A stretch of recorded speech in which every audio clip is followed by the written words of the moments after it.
vous devriez prendre le contre-pied et dire que c'est pas pour les futurs décideurs, mais pour les futurs citoyens. Les deux en fait, justement. Ça sera accessible à tous et on a déjà une traductrice qui va nous faire une version anglaise. C'est quoi un peu ta petite histoire toi par rapport au Talus Alors moi je m'appelle Karl Pfanner, initialement je viens de la région de Lyon. J'ai effectué une école de commerce au départ qui m'intéressait pour savoir un petit peu comment le monde fonctionnait sous ce prisme-là, ce qui me paraissait assez intéressant. Puis en fait très rapidement j'ai évolué en rapport à l'écologie. Ma compréhension des enjeux climatiques a été grandissante et croissante et du coup je me suis rapproché de beaucoup de secteurs d'activité qui permettaient d'offrir une réponse ou qui en tout cas prétendaient offrir une réponse à ces enjeux-là. Et à ce titre, j'ai commencé par travailler dans la réponse high-tech. Je travaillais pour les voitures électriques Tesla, j'ai travaillé pour les batteries lithium-ion et différentes startups dans ce secteur pour me rendre compte que les solutions offertes étaient en fait, si on prend l'impact net de leur fabrication, de leur recyclage et de leur utilisation, étaient négatifs. Donc qu'on pouvait toujours essayer de poursuivre le prisme de l'efficience, parce que c'est ce qui est vendu toujours, c'est que si on augmente l'efficience de chacun de nos outils, et ben in fine, individuellement ils consomment moins, mais bon, le problème c'est qu'il y a un effet rebond et qu'au final, dans l'ensemble, la somme de tous ces appareils et de toutes ces technologies finit par consommer plus. On y perd. Et donc je me suis rapproché d'une activité qui permettait qui serait centrée autour de ce qu'on essaie finalement de protéger, qui est la nature elle-même. Donc je me suis beaucoup renseigné sur les notions d'agriculture, sur les notions de nature en ville, sur les notions de lieux communs, la notion de commun particulièrement. Et je suis arrivé à Marseille il y a environ 5 ans pour en vue d'essayer de monter un projet qui allie toutes ces valeurs.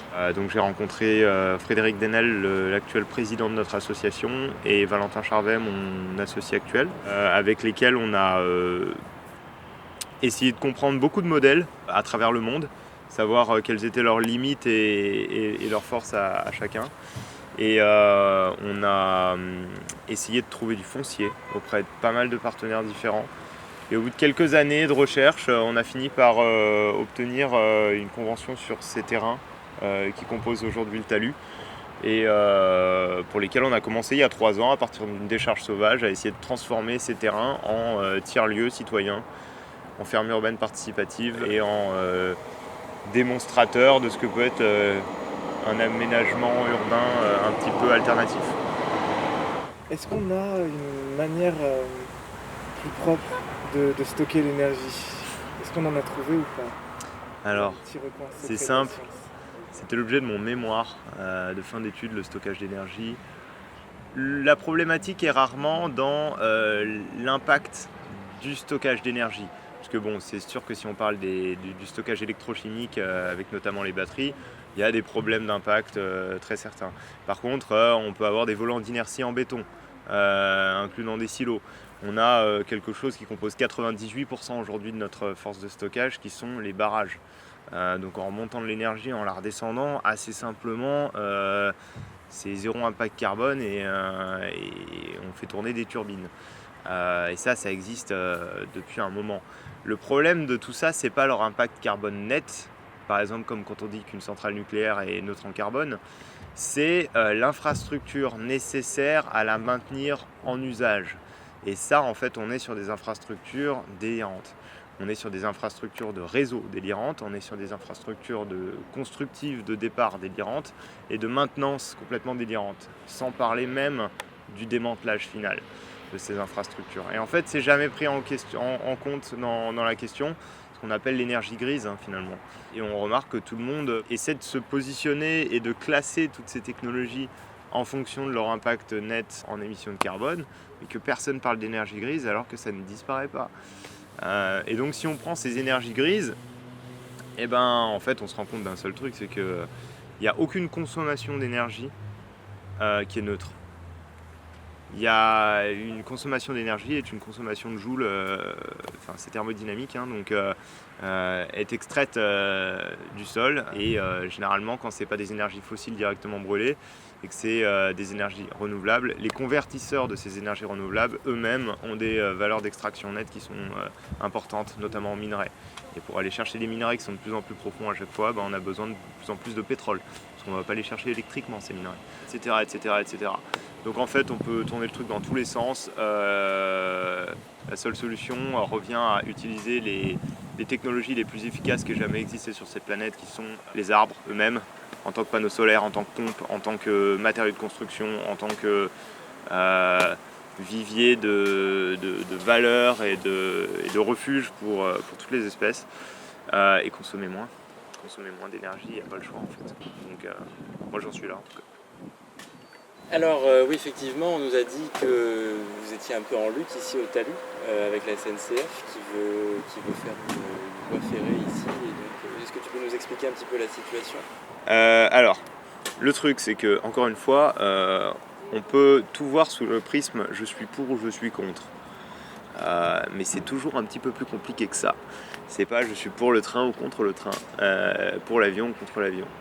C'est comment on l'utilise, pourquoi, dans quel contexte et quel est le besoin que l'humain a exprimé par rapport à ça et l'urgence de le faire. Là, on est sur des terrains qui appartiennent à l'État. C'est pas pour rien qu'on est là, c'est que au départ, il y a eu un PDG visionnaire, le PDG de la Société de la Rocade de la L2, qui nous a fait confiance pour exploiter et gérer ces ex-bases vides chantiers. C'est aussi des terrains constructibles et qui étaient en attente parce qu'il y avait potentiellement un projet SNCF qui était dans les bacs. Mais on ne savait pas s'il allait sortir dans 5, 10, 20, 15... 30 ans. Et donc nous on a dit on va pas rester les bras croisés en sachant qu'il y a un projet qui va peut-être émerger un jour de on ne sait pas où. Et donc on a créé ce projet. Sauf que le projet en question s'appelle LNPCA, Nouvelle Ligne PACA. Et l'idée c'est de faire une double gare à Saint-Charles souterraine et de faire partir un tunnel à l'est et à l'ouest pour désengorger le flux. Très bien, nous on est pour le ferroviaire dans tous les cas, qui peut être contre. Mais là l'histoire c'est que dans LNPCA il y a plein de sous-projets et il y en a un notamment contre lequel on était particulièrement arc-bouté, c'était une 4e voie de TER qui aurait permis en fait d'accélérer de 3 trains par heure à 4 trains par heure. C'est-à-dire attendre 5 minutes de moins à la gare pour un usager. Pour 300 millions d'euros et je ne sais pas combien de destructions le long des voies. Ce genre de truc, à un moment donné, on fait une colonne des plus et des moins et il y a des choses qui sont quand même un peu aberrantes. Surtout que si on met 300 millions d'euros dans les transports à Marseille, il y a énormément de choses urgentes qui coûtent beaucoup moins que ça, notamment la connexion simple de nos quartiers nord. Mais bon, ça c'est politique, c'est pas vraiment le sujet. Le sujet c'est que en fait SNCF pour faire SNCF Réseau en l'occurrence, pour faire ce projet, cherche des bases vides chantier, donc par nature temporaire. Pour poser des matériaux, des algécos, tout un tas de trucs pendant la durée du chantier. Et donc, vu qu'ici c'était des anciennes bases vides chantier, ils se sont dit pourquoi pas. Et du coup, ils voulaient s'installer sur les parcelles du talus. Donc, c'est pour ça qu'on a réagi en disant que ici on était en train de construire des choses qui étaient sur des cycles du vivant, donc sur des cycles lents, qui avait un impact très important au niveau social et environnemental pour le quartier, pour la communauté, pour les habitants et tout simplement comme démonstrateur à venir d'un urbanisme. Et donc s'il fallait mettre une base vide chantier temporaire quelque part, si possible, il y avait des alternatives un peu partout sans venir détruire l'un des rares trucs qui fait que Marseille projette une vision assez écolo d'un aménagement urbain. Donc on est toujours en train de se défendre pour dire à SNCF Réseau et à ses partenaires financeurs de ne pas s'installer sur les parcelles du projet Le Talus. Voilà, même si on est pour et favorable au projet ferroviaire LNPCA. Est-ce que vous allez devenir une ZAD ? Non, je pense pas, puisque une ZAD, à un moment donné, c'est quelque chose qui a lieu quand tous les recours démocratiques et légaux sont arrivés en bout de course. Là, on est encore inscrit dans quelque chose qui est... il y a eu la concertation publique, en fin d'année, il y aura probablement l'enquête publique. Il y a des enquêteurs, administrateurs qui vont prendre le dossier en main. On est en bonne discussion avec les élus locaux, nationaux, etc. pour arriver à créer du dialogue Le moment où on crée une ZAD, c'est vraiment qu'on a rompu le dialogue et on n'a pas envie d'en arriver là. Donc je pense qu'il y a toujours une voie au dialogue, surtout dans un espace urbain très contraint, où en fait ça va créer une ZAD à Notre-Dame-des-Landes. Ok, il y a de la place, c'est les champs, mais créer une ZAD en plein cœur de Marseille, je pense que tu es vite dépassé. Deux petites questions bonus. C'est quoi ta technologie low-tech préférée? Le vélo. Un vélo, en pédalant, on génère de l'énergie, on génère du déplacement, on peut alimenter n'importe quelle machine électromécanique qu'on connaît, on peut recharger nos téléphones, on peut créer de la communication du téléphone. Je veux dire, en pédalant, c'est un peu plus lent, mais quelque part, si on ramenait tous nos appareils à quelque chose qui serait calibré sur notre force de pédalage, peut-être qu'on se rapprocherait d'une société durable, puisque le rythme auquel on peut pédaler définirait quelque part le rythme de notre consommation, le rythme de notre production et le rythme de notre vie, et que ça me paraît être un bon compromis. Est-ce que tu veux rajouter quelque chose qu'on aurait oublié, un message ou quoi que ce soit? C'est intéressant de faire un sujet sur les low-tech. Je trouve que c'est encore un terme qui est absent de l'espace public. On a un problème entre plusieurs visions du progrès qui s'entrechoquent. Et clairement, dans l'espace médiatique, on n'entend que l'opposition entre un progrès qui serait high-tech, qui serait lié à de la croissance de PIB, versus quelque chose qui serait profondément délétère, négatif, restrictif, dans lequel, punitif même, dans lequel on serait malheureux. Or, de par mon expérience ici et de par ce que je vois un peu à droite à gauche, j'ai plutôt l'impression qu'en se rapprochant de modèles plus sobres, on touche à quelque chose qui humainement devient beaucoup plus intéressant parce que beaucoup plus accessible, beaucoup plus compréhensible. Et en fait, peut-être que c'est un peu l'inverse.